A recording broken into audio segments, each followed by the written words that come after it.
इससे बड़ा झूठा व्यक्ति दुनिया में कोई दिखाई नहीं दिया। उनका ओएसडी कह रहा है, हमने फोन टेपिंग किया है मेरा, ये आप वीडियो रिकॉर्डिंग सुन लीजिए, जो आप लगातार प्रिंटिंग प्रेस पे भी छाप रहे हैं, तो आप इलेक्ट्रिक जो आपका मीडिया उसको दिखा रहे हैं। मैं समझता हूँ इस व्यक्ति ने क्या क्या नहीं किया होगा, ईमानदारी का चोला पहन करके कितना भ्रष्टाचार नहीं किया होगा। उनका सहयोगी ही ये पोल खोल रहा है, और ये भी किसके खिलाफ किया? उनके मित्र के खिलाफ, उनके उप मुख्यमंत्री के खिलाफ, जो अपने भाई को नहीं छोड़ता, उसने और को क्या छोड़ा होगा। मुख्यमंत्री जी तत्कालीन अशोक गहलोत की बोलती बंद है, और उसके डर के मारे वो विधानसभा में नहीं आते। तत्कालीन माननीय मुख्यमंत्री जी यहाँ के विधायक भी हैं, विधायक भी थे, ने कहा कि हमने कभी फोन टैपिंग किसी का किया नहीं, किसी का नहीं करते, ऐसी ऐसी ओछी हरकतें नहीं करते, ऐसा गहलोत साहब ने कहा। इससे बड़ा झूठा व्यक्ति मुझे दुनिया में कोई दिखाई नहीं दिया। उनका ओएसडी कह रहा है, हमने फोन टेपिंग किया है मेरा, ये आप वीडियो रिकॉर्डिंग सुन लीजिए, जो आप लगातार प्रिंटिंग प्रेस पे भी छाप रहे हैं, तो आप इलेक्ट्रिक जो आपका मीडिया उसको दिखा रहे हैं। मैं समझता हूँ इस व्यक्ति ने क्या क्या नहीं किया होगा, ईमानदारी का चोला पहन करके कितना भ्रष्टाचार नहीं किया होगा। उनका सहयोगी ही ये पोल खोल रहा है, और ये भी किसके खिलाफ किया?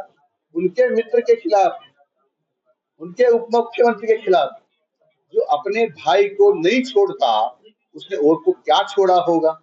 इससे अंदाजा लगाया जा सकता है, चाहे किसी भी क्षेत्र में देख लीजिए, चाहे भ्रष्टाचार में हुआ होगा, चाहे लोगों को तंग करने में मिला होगा, चाहे झूठ बोलने में भूल होगा, या अपने ही लोग का हरेसमेंट करने में भूल होगा, तो फिर विपक्ष की तो कितना इन्होंने कूल बॉन्ड टैपिंग किया।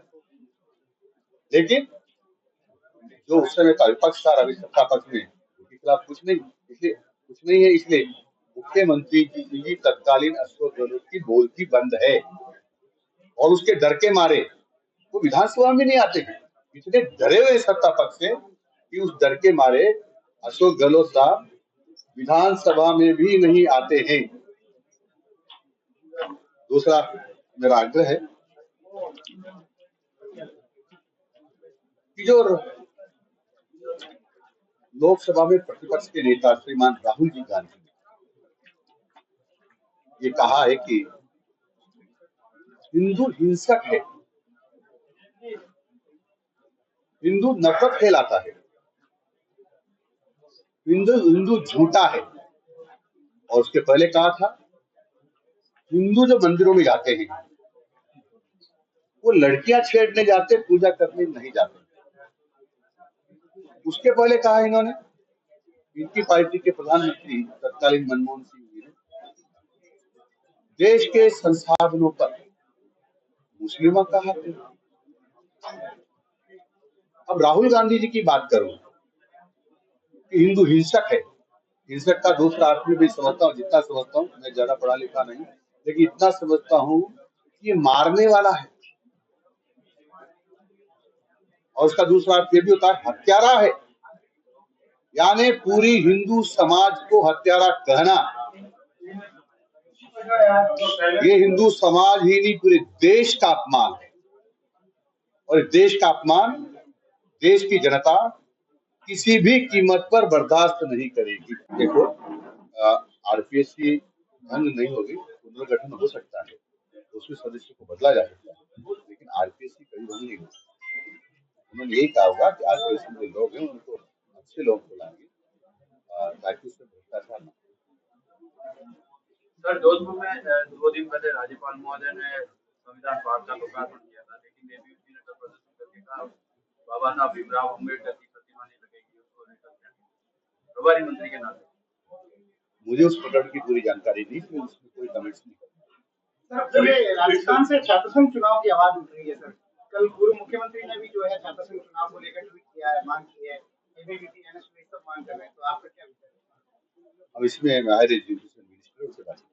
सर, एमबीएम विश्वविद्यालय को जो है वापस मत करके जेएनयू करने की मांग हरीश चौधरी ने एमबीए वाले विश्वविद्यालय बनाने की, इसको लेकर के देखो, मांगे तो बहुत सारी होती है, उसके गुण अवगुण के आधार पर सरकार निर्णय करती है। थर्ड ग्रेड की आपने कहा था बजट के बाद तबादले होंगे, तो मैंने ये नहीं कहा थर्ड ग्रेड के तबादले होंगे। मैंने ये कहा था कि इस पर विचार किया जा सकता है कि कई लोगों की विचार की आ रही है, लेकिन सच्चाई ये है कि थर्ड ग्रेड के ट्रांसफर जो शिक्षकों के विशेषकर बात है, वो जिले से बाहर होने का प्रावधान है ही नहीं, है ही नहीं। फिर भी उनकी समस्याओं पर, उनकी परेशानियों पर माननीय मुख्यमंत्री विचार कर रहे हैं। जैसा निर्णय होगा वैसा करेंगे। कोई डीपी बनाई ये बन रही है, प्रोसेस में है, और जो ही फाइनल होगा आपको बताएंगे। अच्छा, शिक्षा विभाग में कुछ और कोई नवाचार अभी तो शिक्षा विभाग का जो बंटाढार हुआ है उसको ठीक करेंगे, और सरकार के पहले से ही दिशा निर्देश आदेश है, उनकी पालना के अनुसार शिक्षा विभाग को चलाने की कोशिश करेंगे, ताकि हम शिक्षा की गुणवत्तापूर्वक शिक्षा दे सकें। अभी भी आपने देखा होगा कि शिक्षा में कुछ न कुछ थोड़ा बहुत परिवर्तन हुआ है। अभी अपेक्षित नहीं हुआ, लेकिन अपेक्षित समय अभी हमको भी नहीं हुआ। आपने देखा होगा अब माननीय गुरुजन समय पर जाना प्रारंभ हो गए। हमने ये भी कहा है कि जो शतरांक अंक देते हैं लोग, वो 20 में से देते हैं। 20 में से 15 से कम तो कोई देता नहीं सामान्यतः, और 20 तक देते हैं। तो जितना जितना शतरांक में जितना प्रतिशत नंबर देते हैं, उतना प्रतिशत, उसका आधा प्रतिशत नंबर जो रिव्यू में आना जरूरी है। नहीं तो उस अध्यापक से पूछताछ होगी कि आखिर में ऐसा क्यों हुआ है, और उसके कारण से अभी हमारा जो परीक्षा का परिणाम आया 10वीं 12वीं बोर्ड का, वो अभी तक के परिणाम से बेहतर रहा। ऑनलाइन अटेंडेंस अभी प्रदेश में तो पता नहीं कहाँ कहाँ होता है, लेकिन जहाँ जहाँ अच्छा होगा उसका असेसमेंट करेंगे, और उसके आधार पर कोशिश करेंगे, जो अच्छा होगा तो वो सभी सर निजी और सरकारी स्कूलों की ड्रेस कोड को लेकर के क्या प्राइवेट स्कूलों हमने कहा कि हम इस पर विचार कर रहे हैं, हम लीगली हम दिखा रहे हैं। यदि हमको कानून अलाउ करता है तो निश्चित रूप से करेंगे, यदि कानून हमको अलाउ नहीं करता तो नहीं।